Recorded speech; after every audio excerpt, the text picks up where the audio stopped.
masadaki bir yemeğe bir yemek daha geldi.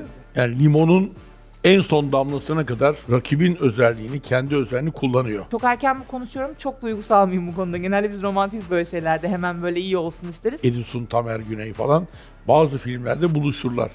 En büyük problem şey olurdu yani. Benim Kim başrol? başrolde. Çünkü herkes diyor ki ben değil miyim abi esas artist diyor. Evet. Şimdi o hale gelmemesi lazım. Bu şey gibi mi? Koç ve ben gibi mi? Oluyor bu durumda. Bu programın ismi de öyle. Koç ve ben. Yani Koç var ama ben de burada buradayım. 10 numara.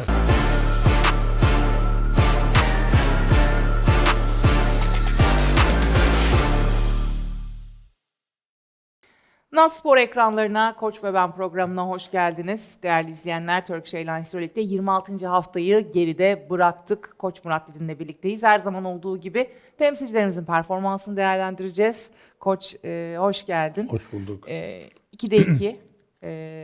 Geçtiğimiz haftada yine güzel galibiyetler. 2 haftalık aranın ardından. Yaralarımızı sarmaya çalışıyoruz. Temsilcilerimizin galibiyetleri de bizlere moral motivasyon oluyor. İki takımımızı değerlendireceğiz elbette detaylı bir şekilde. Ama önce alınan sonuçlara bir bakalım. 26. hafta geride kalırken Bayern Münih Kızılyıldız mücadelesinde kazanan Münih oldu. Sizin tahmininiz buydu geçtiğimiz hafta. Münih En kazanır. istikrarlısı Münih. Evet. Barcelona. Yenebileceğini yeniyor, yenemeyeceğini direniyor. Evet. Barcelona Žalgiris mücadelesinde kazanan İspanyol ekibi oldu. Panathinaikos Anadolu Efes karşılaşmasında tabii Yunanistan'daki tren felaketinin ardından orada da bir yas vardı. Onlara da bir geçmiş olsun dileyelim, hayatını kaybedenlere Allah'tan rahmet ve geride kalanlara başsağlığı. Biz maç sonrası Dimitris'le beraberdik. Maç sonu yayında İtudis'le güzel bir şey söyledi. Biz ona başsağlığı diledik. Ya dedi öyle bir hayat ki sabah evinde oturuyorsun. Akşam çıkıyorsun bir trene biniyorsun ve hayatını kaybediyorsun. Herhalde dedi böyle çok kısa küçük alanlarda mesela biz dedi ama o da bir küçük alan değil ama Allah herkesi korusun. Maça gidip geliyoruz, antrenmana gidiyoruz. Yani ama dedi hatta sonra söyledim dedim herkesin bu başına gelecek bir şey. Ama tabii bu ihmalcilerin ki en sonunda şey yapan, o yolu veren sorumlu İstifa etti. kabullenmiş. Ulaştırma Bakanı istifa etti. Kostas Ulaştırma Bakanı istifa etti ama yolu veren, yani yol yönünü veren şeyde teknik elemanda, oradaki teknik sorumlu Öyle.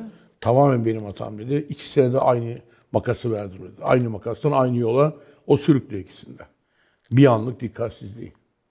Ama tabii bu insana nasıl bağlanır? İnan okuduğum anda onu düşündüm. Yani bir kişi sen buraya gir diyor. Oradan doğatta sen de buraya gir diyor. İkisine yanlış yönlendirici kafa kafaya gidiyorlar.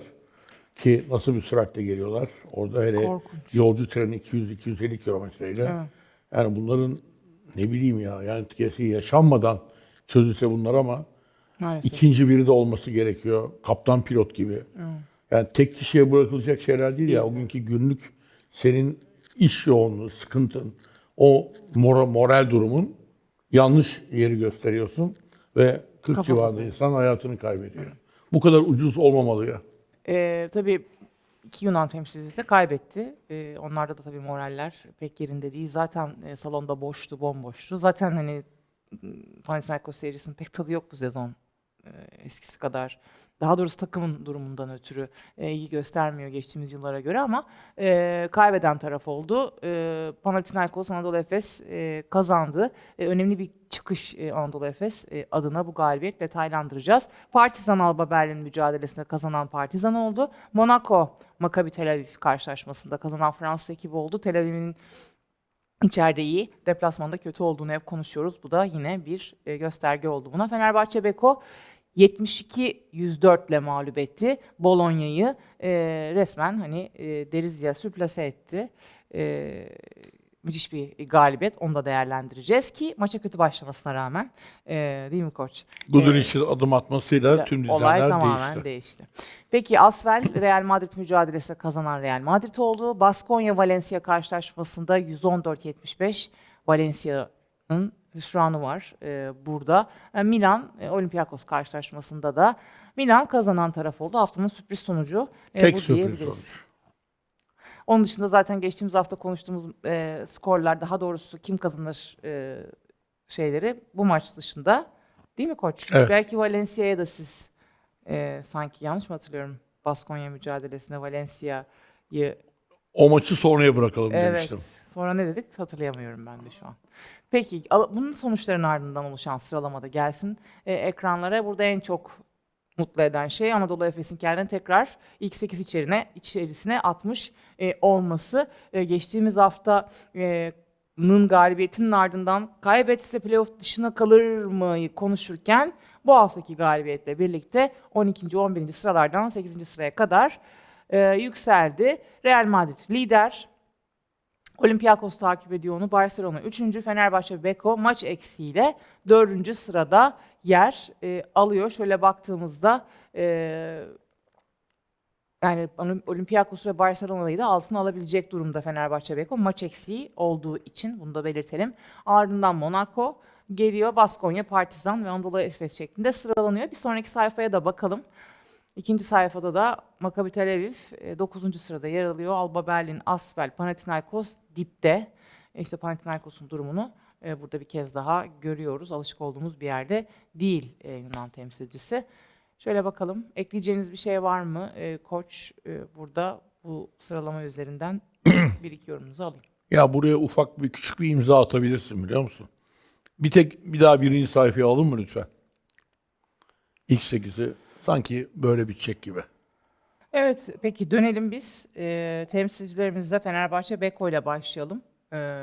Müthiş bir galibiyet elde etti. Evet, maça iyi başlamadı ama sonrasında müthiş seriler. 20-0 bir seri geldi. Tabii Guduric'in sahaya girmesi burada çok etkiliydi. Ama hani üçlük yüzdesi zaten rekor kırdı. 50 galiba. 40'ta 20 mi öyle bir şeydi? 40'ta 20, %50. Üçlük Evet. yüzdesi çok yüksek, rekor kırdı. Kirik de 14 kötü rebound, değil, 29 %60. savunma reboundu, 27 asist işte benim en sevdiğim yer. 27 asist gerçekten top paylaşımının ne kadar iyi olduğu. Top kaybı 13. Doğru tercihleri evet. 13, 26 yani asist bölü top kaybı 2. Yani 2,5 falan olağanüstü bir şey. 2 de Evet. çok iyi bir şey. Evet yani çok Bir de verimliye bak. inanılmaz 139. 139'a 67.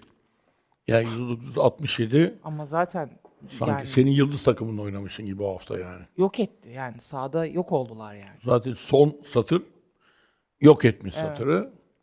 Kırmızılara baktığın anda top kaybı da kırmızılara baktı. Her şeyde parametrede Fenerbahçe üstün. Bundan iyisi bir tek serbest atışta Yani çok düşük, daha çok az gitmişiz serbest atış çizgisine. O da biraz belki zaten Bologna'yı tamamen gerek kalmadı. evet yani şaşkına çevirdiğimiz için bence biraz yapacak bir şey de kalmadı Bologna'nın yani. Şimdi şöyle bir istatistik kağıdına bakayım. 1, 2, 3, 4, 5 oyuncu çift tanelere ulaşmış. Fenerbahçe Beko'da. Sen tabii 40. dakikayı görüyorsun. Evet. En önemli yerlerden biri bence 15, 16, 17, 18 dakikalardı. Fenerbahçe'deki bütün dağılım 6 oyuncudaydı.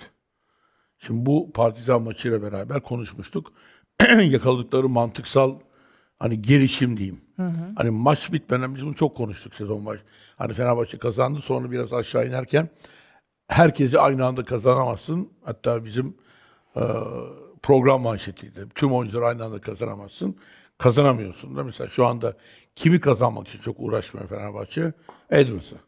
Uğraşmama. Oyuna giriyor, çıkıyor fark olduğunda. Ama hem Edwards bu takıma adapte olsun. Hem Kalajdzic yeni geldi bulunsun. Hem de Wilbeck'ın da koyarız. Yanlarında az da Guduric bulunur. Melih de yani çok değerli bir atçı. Onu da koyayım. Kim kaldı geri dediğin anda o zaman bunların hepsi aynı masada, aynı süreçte pişmiyor. Şimdi o kararlılığı gösteriyorlar. Onun için de bence çok hem iyi oynuyorlar hem de zeki oynuyorlar. Ne yaptıklarını biliyorsun oyunda. Evet. Belki bir süre Fenerbahçe sadece çabuk gidip ne atacağına bakıyordun. Tabii çok büyük üçlük yüzdesiyle oynuyorlar. Bu da %40. Geçen haftaki de bu da %50. Geçen hafta 40'ların üzerindeydi. Ama onu devam ettiremedikleri anda inanılmaz savunma yapıyorlar. Evet. Penetre ediyorlar. Ya Marco Evet. tamamen şey ya. Yani takımın Maestro değil mi? inanılmaz maestro. Benim için sürpriz değil. Gerçekten geldiği günden, Kokoşkov zamandan beri hatırlıyorum. Yani çok Avrupa içinde özel bir oyuncu oldu. Yani sanıyorum imzalıyor Fenerbahçe ile. Yani bu imzadan sonra da ne kadar güzel atıyor bilmiyorum ama son transferini rekor bir transferle yapabilir. Yapabilir. Yani Allah sakatlıktan Vermesin. korusun. Avrupa'da öyle noktaya koyabilir. Evet, tabii Nemanja dün oyuna girdi. Uzun bir aranın ardından ilk kez onu gördük. Şimdi Emişler'e gitmek. Marco var. Marco'nun performansı müthiş bir performans gerçekten. Hani söylenecek hiçbir şey yok. 19 dakikada 16 sayı. Ve az önce söyledik maçı koparan. Kaç atış kaçırmış? Hiçbir şey kaçırmamış. Unutmuşum onu. Hiç, Muazzam bir şey. %100 de oynamış. Yani çok net, çok formda. Bu açıdan tabii çok büyük bir şans Fenerbahçe. Beko adına onun performansı. Tabii şimdi takıma da takviyeler var. Bielitsa'yı da ben takviye olarak hani değerlendirebiliriz diye Nemanya'yı. Tabii, Çünkü o da transfer. transfer sayılır. Evet daha hazır değil, zamana ihtiyacı var.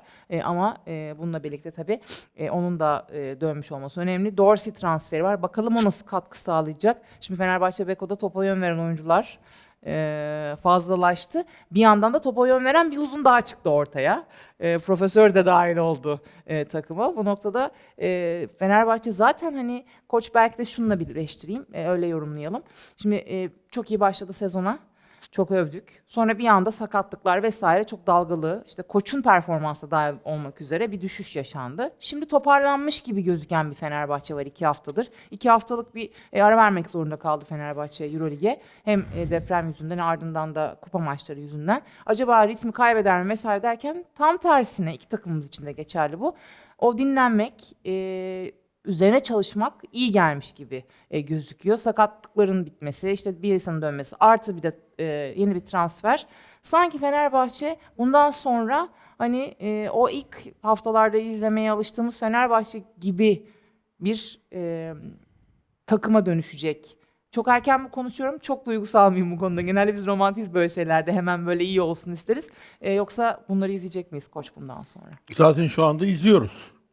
Yani şu andaki takım bence ligin hani bir ara Olympiakos'a böyle imrenerek bakıyorduk. O takımlardan bir tanesi. Yani şu anda Fenerbahçe bence çok iyi yere geldi. Ama şöyle düşünmek lazım. Nasıl buraya geldi? Güven vermesinin ilk sebebi bir savunma. Alt 70'lerde tuttular. 74 mü? Öyle bir şey. Orayı da öyle bitti. 71'lerde bitti şeyde.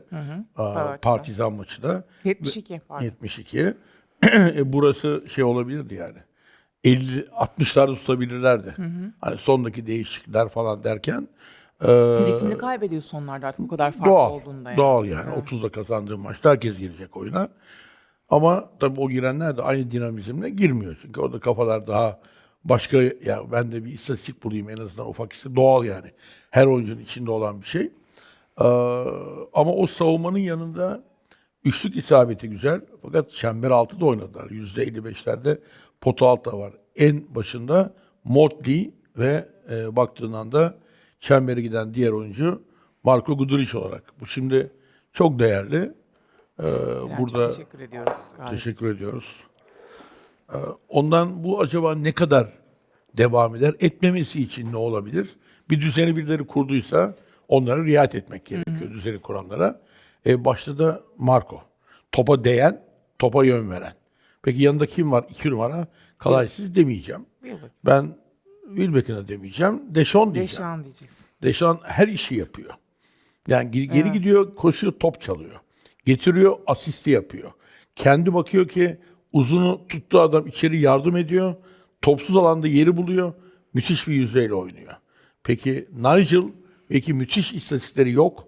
Partizan maçını hatırla 37'şer dakika oynadılar. Hani biri 37, biri 36, 35. Oralarda oynadılar. Şimdi bunlar topa değen ama çok değen oyuncular. Evet. Hatırlıyorum Mortley'in bir tane piyottan double team geldi anda Veseli pası verdi. Veseli oralara gelmişti. İlk yani o çaylak Veseli Sırbistan'dan geldiğinde pası veriyor. Daha pası verirken tık köşeye açıldı. Deşon topu almadan atmıştı zaten şutu. Aldığı anda kaldı da, soktu da, formdalar da. Bu da önemli. Şimdi yani sen diyorsun ki bu takım muazzam. Çember altında oynuyoruz. O da tamam derken bu alınmaz demek istemiyorum. Alıyorsun ama aldığın adam stüdyoda aynen işi yapıyor. Bizim burası deniyor ki abi hakikaten Roxan, Koç ve ben de beni inanılmaz yapıyor. Tamam Koç da anlatıyor şöyle. Abi harika ya biz o zaman bir de buraya Koç, ben ve o. Birini daha koyalım diyorsun. Evet abi şimdi süper oldu diyorsun. Birini daha koyuyoruz. Roller karışıyor. Koç, ben ve o. Bu sana kimi hatırlatıyor? Efes. Anadolu Efes'i, bravo. Onu hatırlatıyor. Çünkü herkes diyor ki ben değil miyim abi esas artist diyor. Evet. Şimdi o hale gelmemesi lazım. Şimdi Yani- oradan o zaman şöyle bağlayalım ya da şöyle diyeyim. Dorsey'nin gelmiş olması orada biraz rolleri karıştırır mı? Yani Anadolu Efes'e geldiğimizde konuşacağız. Oraya döner mi? Yoksa bunların hepsi topa yön veren oyuncular bir noktada. Ve hani şimdi orada başka bir problem var. Orada hepsi winner. Hepsi atmak isteyen, işte Clyburn'e bakın, Misic'e bakın vesaire. Hani orada aynı mı durum Fenerbahçe Beko'yla? Burayı Oranın yönetmek yapısı çok öyle oluştu sene başından. Yani ilk önce şey yoktu. Larkin sakatken Evet. yani Mısış'la Clyburn Onlar iyi yapıyor, iyi çıkarıyorlardı o işi. çıkartıyorlardı. Ufak bir tek şey oluyordu. Hangimizin çöplüğü? Ya gel ikimizde de burada mal var, ikimizde çöplüğü oluyordu. Larkin Mısır gelince Larkin geldi. Artı zaman zaman Ereya oraya katıldı. İşte Baboa katıldı. Eraja, Baboa falan. Ya iş biraz şey oldu. Ya bizde mi acaba o çöplükten falan? Tabii ki en sona bu takım. Herkes oradan. O egoları yendiğin anda zaten takım olmanın ilk şartını açmış oluyorsun. burada Ama yaşanır mı Fenerbahçe? Fenerbahçe bunu gösterdi. Ben Wilbeck'in ilk transfer edildiğinde Edwards'ı tanımıyordum. Evet. Edwards'ı görünce herkes şey diyor. Peki bu Wilbeck'inle Edwards Ne yapacak? gidip abi Dimitris'le konuşun diyordum soranlara. Nasıl ya diyordu. O idare edecek bu ego. Egoları idare etmek de koçluğun bir parçası. Şimdi müthiş masadaki bir yemeğe bir yemek daha geldi. Sen diyorsun ki ya bunlarla Bu doyarım da ana ama yemek bir de yani. bunda mı alayım mı? O zaman bundan biraz az alayım mı falan. O olacak zaten. Birilerinin Olacak. sürelerinden Onun müthiş gidecek. idare etme gücünü Gelecek. ortaya çıkarması lazım. Tüm ekibiyle beraber. Evet, bu noktada ama hani Nikolatis'in hani sürelerini biraz azaltmak gerekiyor. Hani Kalatis öyle çok uzun süreler oynamaması gerektiğini, hani biraz daha düşürebileceğimizi konuşuyoruz ya da işte hani Guduric'in süresini azaltamazsın. Guduric zaten 18 dakika 16 sayı hani. Orada kimden alacaksın? Wilbeck'in keza. Fark ne biliyor musun Kalaysis'te? Partizan Virtus Parkı. Partizan her oyuncuyu acayip süzüyor. Ben diyor böyle kullanırım diyor. Roxan şutör diyor. Şutu vermem diyor ama çok sola penetre etmiyor diyor. Yani böyle şeyler nereden alırsın? Yani limonun en son damlasına kadar rakibin özelliğini, kendi özelliğini kullanıyor. Ama bu kimden kaynaklanıyor? Jelko Obradovic'den kaynaklanıyor. Şimdi Virtus böyle bir takım değil. Tam baktığın anda orada da Avrupa şampiyonu kazanmış bir koç ama oyuncular çok farklı havadan çalıyorlar yani. Teodosic oynamayınca hafif omuzlar düşük giriyor. Bir şut atınca havaya kalkıyor. Benili oyunda hiç yok. Bir anda yürü, daha potayı görmeden attı küçükleri. Onlar atması 50 fark olacak zaten yani. Ondan sonra diyor ki Benili ya ben niye oynamıyorum. Oynamamla. Ben o şutlar onlar yani. Ondan görmeden atıyor. Evet. O tamamen koça mesaj yani. Abi tabii yani. Aldığı anda atıyor. Girene ne diyecek koç? Yani niye atıyorsun evladım diyecek halde değil yani. Oradan maçı böyle götürüyor. Onun için de yani Sergio hatta bir kere sahada izleyince maçı şey yaptı. Yani oyuncularla böyle zıtlaşması oldu. Şimdi böyle bir takımda Kalaj çok iş yapıyor. Neden biliyor musun? Bütün dikkatler Kalaj'ta. Kalaj'ta bir oyun tarzı var. Onda da şutu çok kullanmadığı için defekler var. Yani büyük defekt değil. Ufak da olsa var. Euroleague'in top seviyesine göre. Marka olduğu anda rakip de bunun farkında değilse veya farkında da buna özel önlemler alacak dikkatli değilse kalaysız oynuyor. Bak dün. Partizan maçında öyle olmuyor. Bak Partizan maçında bak Partizan'ın bütün maçlarına bak. Kenardan bir oyuncu girdiği anda aynı kafadaki koç olduğum için söylüyorum. Yani biri girdiği anda bizim bütün bank ayağa kalkar. Çünkü onu önceden planlamışındır. Evet. Ama çoğu takımda bu yok. Şimdi- Barcelona'da var mı böyle bir şey? Yok. Hayatta yok. Koç şunu Efes'te de yok mesela. Şimdi şuna geleceğim ben.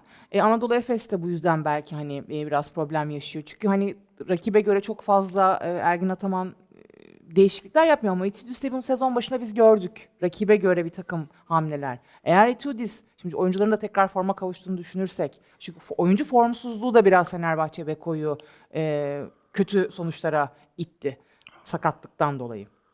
Şimdi bu noktada Etudis'i de az çok biliyoruz.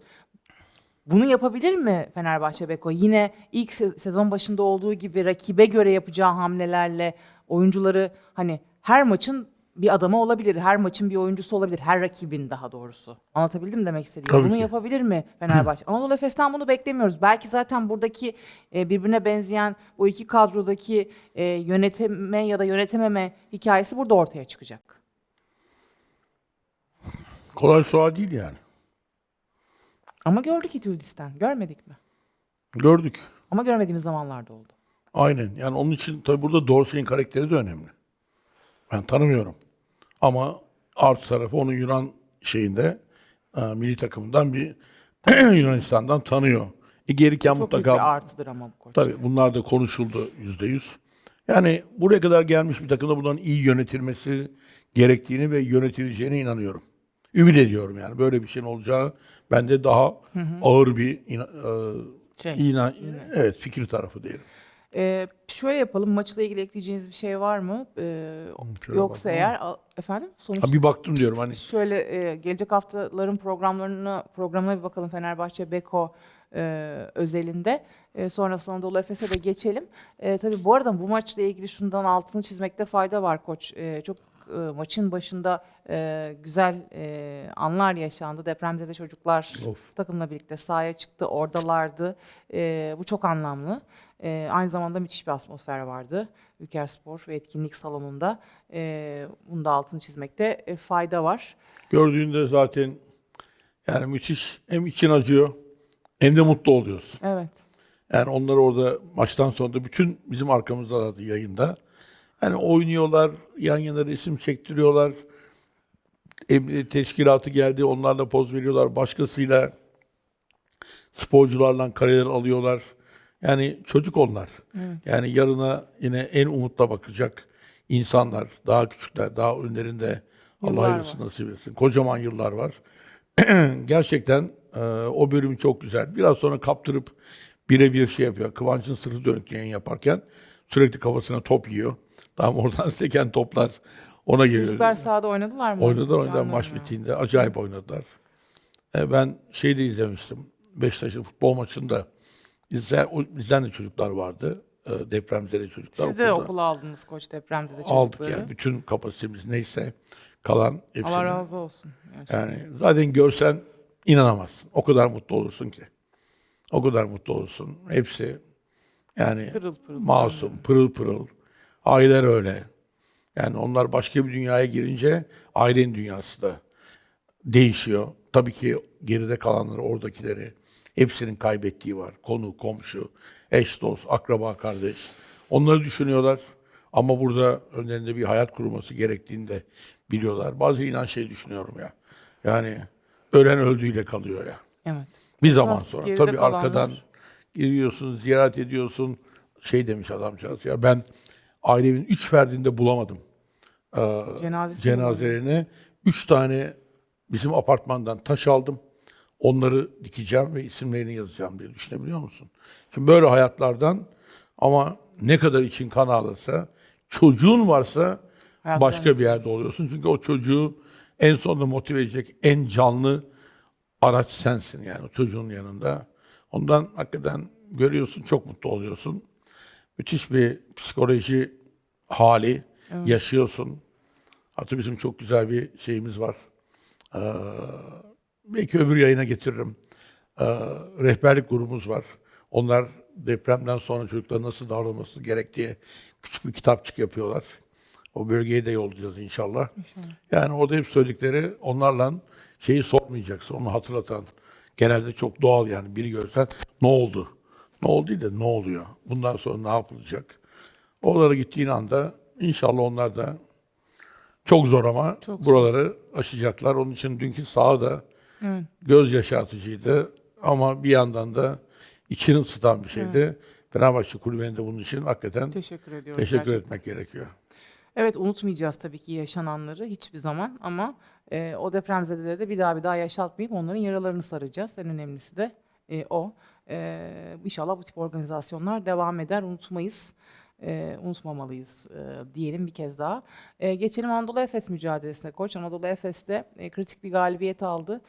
Panathinaikos deplasmanındaydı. Aslında işte programımızın başında da konuştuk. Orada da bir felaket yaşandı tren kazası sonrası. Hatta işte maç iptal olur mu olmaz mı vesaire derken olmadı. Zaten hani peşinde hemen akabinde olan bir mücadele olayın. Çok sıcaktı. Salon boştu. Tabii Yunan temsilcilerinin de pek tadı yoktu ama Anadolu Efes de kazanmasını bildi. Olympiakos'ta mağlubiyetle döndü. Belki biraz da bunun da etkisi vardı. Onların da Milan karşısındaki mağlubiyetinde. Ama tabii Anadolu Efes oynadı. Will Clyburn yine sahada elinden geleni yaptı. Aslında dönem dönem yine eyvah eyvah dediğimiz bir mücadele oldu ama tabii Clyburn'un sahada olması. Mitsic sakat yoktu. Larkin ve Clyburn. Belki de hani biraz şunu mu görüyoruz? Buradan ben açayım. Yine programın başında da konuştuk biraz. Tahmin ediyorum ne diyeceğini. Yani hani Misic'in daha doğrusu Misic, Clyburn, Clyburn, Larkin. Böyle olduğu zaman Anadolu Efes daha mı rahat kazanıyor? Bunu mu görüyoruz? Yani Öyle gibi. 3 maestro'nun da ya da 3 atıcının da maestro demek doğru olmayacak. Tamamen yanlış olacak hatta. 3 atıcının da sahada olduğu zaman problem var Anadolu Efes'te. Eski Türk filmleri vardı. Mesela böyle çok Ayhan Işık, Sadri Işık, benim jenerasyonum babanlar bilir. Onlar her film baş artistidir. Böyle vardı, ne bileyim işte Edison, Tamer Güney falan. Bazı filmlerde buluşurlar. En büyük problem şey olurdu yani. Benim Kim başrol? kim başrolde? Kim yazacaksın? O zaman yuvarlak şey bulmuşlardı. Afiş. Sistem yuvarlak. Bir tarafta onun ismi yazıyor, bir tarafta onun ismi. Köşelere kayıyor. Aşağıdaki daha büyük yazıyor. Üçüncü varsa abi işte hepiniz başroldesiniz. Ama tabii sahada bu kadar kolay değil. Bir afişle çözemiyorsun. Bu şey gibi mi? Koç ve ben gibi mi? Oluyor bu durumda. Bu programın ismi de öyle. Koç ve ben. Yani Koç var ama ben de burada buradayım. 10 numara. 10 numara. Güzel yerden çaldın hakikaten. Aynen böyle oluyor. Yani koç orada duruyor da yani Ben de buradayım. organize ediyorum işleri. Aynı bunun gibi. Yani orada da nasıl yapacak? Mrsic o işleri hep eline almayı seviyor.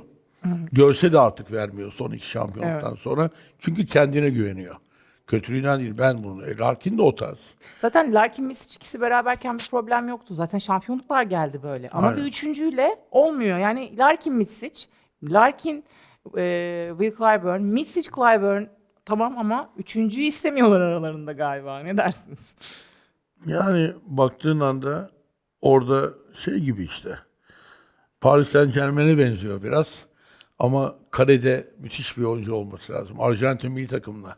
Şimdi Arjantin milli takımı şampiyon oldu. Ama en son kaleci o topu kurtarmasa son topu yani santrası olmazsa onun hiç kimse Messi kazandı bunları konuşmayacaktı yani. Son top muazzamdı. Fenerbahçe'nin de Anadolu Efes'in de 2 kalecisi olsa ama Dunstan 3. kaleci. Evet. 2 kaleci olsa belki onlar forveti oynayacaklar. Ama 2 kaleci olmayınca bak hep şeye bakıyoruz. Onlar bugün topu ezdiler, attılar. Bugün soktular, yarın kaçırdılar. Buradan çalıyorsun ama onların kaçırdıkları pozisyon Anadolu Efes'i hep rakiplere 90'lı çok skor verdiler. Evet. Geride o tutucu yok. Kaleci değil mi o yani? O tutucu yok geride. Yani Yani biraz, onların günlük ya bence 90 performansları. biraz Elijah Bryant orada hani hem rebound alıyor hem savunma yapıyor. Bir önceki maçta da onun performansının altını çizmiştik. Tabii. Az kalsın unutuyorduk hatta son dakika böyle bir an. Tabii yani Evet. Azrail maçı onsuz kazanılmazdı. Olmaz. Ya bu maçta da aynı şekilde yani 16 sayılık bir performansı var. 7 reboundu var toplamda. Yani Will Clyburn'un da aynı şekilde 7. Zizic'in de 7. Yani burada biraz Elijah Bryant ile Will Clyburn zaten 4 numaraya çekiyor Clyburn'u ama uzun gibi oynadılar yani. Hani orada reboundlarda uzun gibi katkı verdiler. Şey gibi ya. Fenerbahçe'nin Virtus ve Partizan maçı arasındaki fark gibi. Clyburn'un 4'e çekilmesine kendi hücumunda kullanan takımlar Efes'e zorluk çıkartır. Clyburn 4'e çekilmesine. Evet. Oradan oynayan o zayıflığı eşen kullanan takımlar zor ama Zorlanıyor. dümdüz oynarsan o zaman onların ofensif becerisi oyunu yönlendiriyor. Bu sefer ibre yani 4 kısayla oynama ibresi Anadolu Efes'e dönüyor. Dönüyor. Biraz koçluk satrancında kimin nasıl kullanacağına bağlı. O da maça bağlı. Her koç böyle oynamıyor yani. Şimdi burada Zizic hani uzun dediniz, yani daha doğrusu ne dediniz? Kaleci dediniz. Ben hani Kaleci. Zizic uzunları kaleci olarak bir noktada değerlendiriyoruz. Zizic hani tam olarak duygusu vermiyor hala hani. Görev adamı gibi geliyor bana. Tabii canım. Yani onun böyle oranın gediklisi değil Zizic. Havadan gelen topları alamıyor, kornerleri. Evet. Karşı karşıya çıkaramıyor. Ama takım iyi oynadı. Top çok geri gelmezse o zaman başarılı oluyor. Şimdi yakalarsa bir tane fundamental çok iyi. Top içeri inerse 2 tane kıvrılıyor. Orada bir tane Clambier hücum bandı yapıyor. Dunstan'ın yanında yararlı oluyor. Çıkıyor tek başına oynuyor. Ama oyunun yükünü al sen dersen zaten şey der abi o ben değilim der. Ondan yani demin ne dedin nasıl bir oyuncu dedin tamamlayıcı oyuncu. Tamam, görev adamı Çok doğru. yani Çok değil. doğru. Oranın hani değil. Değil. Orada onu çözmesi gerekiyor Anadolu Efes'inde. Yani herhalde koç nasıl çözecek de bilmiyorum bu saatten sonra ama böyle gidecek yani hani. Dedim ya maçlık. Evet. Anadolu Efes'i maç izleyeceğiz. Mesela Plyce'ın performansı çok düşük kaldı. 9 dakika sahada kaldı bu maçta. Ondan fayda sağlayamadı Anadolu İyi Efes. tarafı ne biliyor musun? Bunu biliyor. Bütün oyuncular da biliyor. Neyi? Biz şampiyonluğu böyle kazandık. Bugün oynarım, yarın hiç oynamam. Orada biraz şey olmuş yani. Herkes bunu kabullenmiş durumda. Ama bu sezonda o şampiyonluk kazanacak havasını veriyor mu size? Vermiyor. Hiç vermiyor. Yani yanından bile geçecek havayı Geçmiyor değil mi? vermiyor. Yani hiç o güveni vermiyor yani. Ama aşağı arkadaki havzada bu olduğu için Onlar için geçerli ama benim için. Benim değil. hafızamdaki... Değil. Onlarda Evet. var. Sen zaten havzayla bakmıyorsun. Sen güncel bakıyorsun. Onlar memory recall diyorlar. Oradan hafızaya geri çağır diyor. Abi bu işleri öyle yapmıştık diyor. Yani insan en iyi kendini inandırır, kendini kandırır. Eğer çok objektif bakamıyorsan yani. Hepsi içinde o zaman öyle olmuştu. Bugün niye olmasından şu ana kadar öyle devam ediyorlar. Mesela şu Azver maçı kaybedilse bugün bambaşka şeyleri Bambaşka şeyler konuşurlar. konuşuyor. Ama aşağının da o mecalin olmaması hakikaten Anadolu Efes'in en büyük şanslarından biri. Mesela Bayern oralarda olsa Bayern yürüyebilir yukarı. Bayern'de her maçlık o güç var. Ondan fazla da şansların olacağını diğer takımların sanmıyorum demek. Bana bu sezon her şey olabilecek sezonu gibi geliyor. Kimler neler yapıyor bilemiyorum koç. Ben bir anda böyle tehlikeye girebilir ya da Anadolu Efes bir anda yukarılara çıkabilir. Yani şu an ilk defa İşte bu kadar maçlık. kestiremediğim bir sezon. Larkin'in de performansı üçü birlikte oynadığı zaman düşüyor. %100. %100. Koç'un da Ergin Ataman'ın da maç sonu açıklamalarında şampiyon gibi oynadığı tarzında bir şey var. Dedim ya Var. en iyi insan onu kendine dikte eder yani. Ya şimdi Panathinaikos'ta kim var? Lee var. Artı Grigonis var. Evet, Grigonis zaten. Ya üçüncü oyuncu üretken o maçta da yoktu. Genelde de zaten yani Panathinaikos tam bir şey takımı ya. Euro Cup takımı. Evet, bu sezon öyle. Tamamen Euro Cup takımı. Şimdi o takıma kafa kafa oynayıp da 3-4 sayı kazandığında şampiyon gibi Oynadı. çok olmazsın yani. Ama Ergin de kendi kendine motive etmesi lazım. Yani Clyburn'un da etmesi lazım. işte ondan bu şey belki söylem onun açısından baktığın anda belki olması gereken bir söylem ama objektif baktığın anda yani şampiyon gibi falan oynadı diyemeyiz biz yani. Peki ekleyeceğiniz var mı oyun performansı, oyuncuların performansı üzerinden? Yoksa şöyle demin Fenerbahçe Beko'nun maç programını istedim ama üzerine konuştuk. Maçları konuşmadık. Tekrar isteyeceğim onları. Tamam. Hem Efes'in hem Fenerbahçe'nin Tamam. bakalım dilerseniz. Getirelim ekrana. Fenerbahçe Beko'yu alalım arkadaşlar ki atlamış olduk az önce. Aynen teşekkür ediyorum. Maccabi deplasmanına gidecek. Fenerbahçe Beko çift maç haftası var önümüzde. Barcelona ile içeride. Valencia deplasman. Milan bu oynanmamış maç. Yine araya sıkıştırılacak. Deprem felaketinin ardından ertelenen mücadele. Ardından Žalgiris Kaunas'la oynayacak içeride. Real Madrid deplasman, Baskonya deplasman, Anadolu Efes içeride, Kızıldız deplasman. Valla Fenerbahçe'ye baktığın anda bak 2 hafta önceden daha farklı. Maccabi'yi de Valencia'yı da Zor deplasman Maccabi deplasmanı. zor ama kazanabilir. İçerideki Barcelona, Milan, Žalgiris hepsi kazanılabilir.